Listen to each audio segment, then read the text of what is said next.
Today, heart disease and cancer are rampant. These two metabolic diseases were the top killers in 2022 and accounted for 32% and 18% of all deaths. That's 1 in 2 deaths. All these other metabolic diseases don't quite kill like the top two, but they make matters worse for sure and end up reducing lifespan, health span, and the quality of life. At the center of all these diseases is insulin. That is why you need to understand what insulin is, how it works, why it stops working properly, and most importantly, how to restore its function. If you already know this, give yourself a pat on the back. But if not, stay tuned because the answers to all these questions are coming right up in the insulin story. If you don't know me, my name is Prashant Karade. I am a storyteller in the guise of an engineer. I love understanding difficult concepts and explaining them in the simplest way to others. That's what I'm trying to do in these explainer videos as well. After you are done watching this video all the way to the end, drop a comment and let me know how well I did. To tell you a little bit about me, I was born in Pune but grew up in Mumbai. I was in Nashville, Tennessee for a couple of years while doing my masters. Then I lived and worked in the Silicon Valley for 6 years before I came back to India for good in 2003. I stayed in Mumbai for about a year before I moved to Pune. So life really has come full circle for me. Alright, enough about me, back to insulin. So, what exactly is insulin? Well, it's the hormone that tells your cells to store excess energy. And what exactly is a hormone? It's a chemical messenger made by glands in your body. It travels through the blood to organs and tissues, telling them what to do. Hormones don't control every single function, but they are master regulators of most key functions that keep your body alive and balanced. By the way, systems are made of organs, which are made of tissues, which are in turn made of cells. That's what the structural hierarchy in your body looks like. In many ways, insulin is like the key that opens the lock and pushes the door open for glucose to enter into the cell. It is also like the subway pushers. Once upon a time, there were people in Japan whose job was to push people into crowded trains, if you can even believe that. Similarly, insulin pushes glucose into the cells. So, how does insulin make all this magic happen? Let's understand. This is a cell. This is the insulin molecule. This is what is called the insulin receptor. And this is the glucose transport channel. When insulin is not bound to the insulin receptor, the glucose transport channel is closed. So, glucose outside the cell cannot get in. But when it binds to the insulin receptor, it sets off a chain of events. The receptor changes shape and activates its inside part called tyrosine kinase. This starts a series of chemical messages inside the cell. Tiny doors called GLUT4 transporters move to the cell surface and let the glucose in. And what happens to this glucose? One of these three. It is used up for immediate energy production. If so, then this is what happens. It first undergoes glycolysis, which generates two ATP molecules, which is essentially the currency of energy in your body, and pyruvate. The pyruvate enters the mitochondria where it goes through the Krebs cycle. This step generates two more ATP and carbon dioxide. Then the output goes through the electron transport chain, which generates 34 more ATP molecules. This is what is called the aerobic respiration of the cell.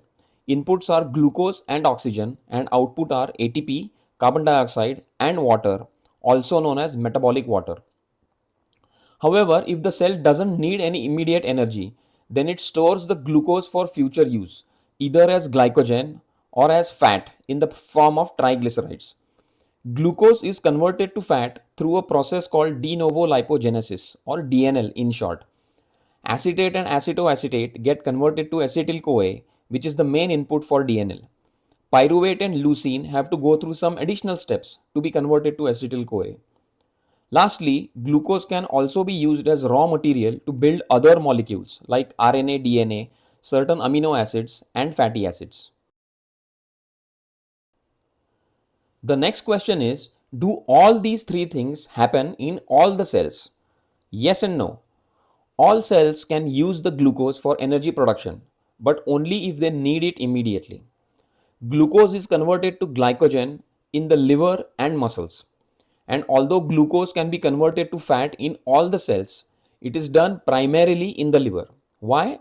Because the onus of removing the excess glucose from the blood is on the liver. And glucose can be used as raw material for building other molecules in all the cells. The next question is, where is glycogen stored? The answer is that it is stored in the liver and muscles. And where is the fat stored? In the fat cells, also known as adipocytes. And what do you know? Insulin acts on them too. Genius, right? Every fat cell has two gates, one for letting fat in and the other for letting it out.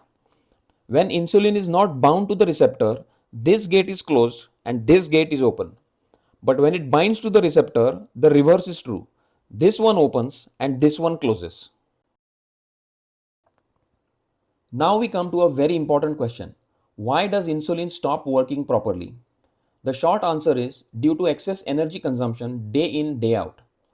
If and when you do that, this is what happens. Your cells and mitochondria are forced to store energy a lot more than they would like to. So they get overworked. Consequently, the mitochondria start generating less energy and more free radicals, which are very harmful to the cell. So, the cells stop responding to insulin the way they should. This is what insulin resistance is. I have created a separate video on that topic, and the link is in the description. Here's the thing, if you try to force feed somebody, what do you think they will do? They will shut their mouth, right? Your fat cells also like it when they are not stuffed to the brim. When the stored fat exceeds a certain threshold, the fat cells have two options. The first option is called hyperplasia, which is multiplication of cells. But there's a limit to which this can happen. When your body reaches the limit, you are said to have reached your personal fat threshold. The second option is hypertrophy, that is growth of the fat cells. So fat cells expand to store more fat. When they can't do that anymore, your body starts storing fat in the belly region. Many Indians have a lower personal fat threshold compared to Americans. That's why you see a lot of Indian people who have skinny arms but a huge pot belly. And now the most important question, how to get insulin working properly again? To do that, you have to decrease your energy consumption and increase your energy expenditure. To decrease your energy consumption, the most popular advice given is to eat less. But that hasn't worked for anybody and it never will. A more sensible advice is to reduce your consumption of energy dense foods and increase your consumption of nutrient dense foods instead. That allows you to eat till you feel full and yet reduces your total energy consumption. So the odds that you will be able to do this in the long term are much higher. To increase your energy expenditure, your two main options are sit less and move more, and start doing exercises including strength training. We have come to the last slide where we will talk about the next steps after watching this video. And it is to test your fasting insulin level. Consider that as your homework. You see, I am a teacher at heart, and all teachers like to give homework to their students, don't they? Jokes apart, do the test. If your fasting insulin is in the single digits, it is not high, and you can give yourself a pat on the back. You are awesome. But if it is in the double digits, then yes, it is high. And if so, you know what to do. Launch the triple attack, of course. Decrease consumption of energy dense foods and increase that of nutrient dense foods. Sit less and move more. And start doing exercises, including strength training, 2-3 times a week. My fasting insulin level was 21.5 on Jan 1st, 2023. I launched the triple attack and got it down to 9.5 in 1 year. So it can be done and you can do it too. Thank you for watching this video till the very end. I truly appreciate it. If you liked it, please hit the like button and share it with your loved ones so that they can benefit from it as well. Also, do leave a comment and let me know your feedback and suggestions for improvement, if any. And don't forget to hit the subscribe button and hit the bell icon so that you will get notifications when I post new videos, which I'm definitely going to do. You can also download the One Step app and start using it for free. It is available on the App Store as well as the Play Store. You can pause the video and scan the QR code for the links, or I have added them in the description as well. Signing up takes only a couple of minutes. The For You screen shows you personalized recommendations. There are many ways to learn more about health related topics. You can start doing any of the individual activities that actually help you improve your health, or you can sign up for one of the ready made activity plans and get started literally in minutes. You can also track your progress to ensure that you are going in the right direction.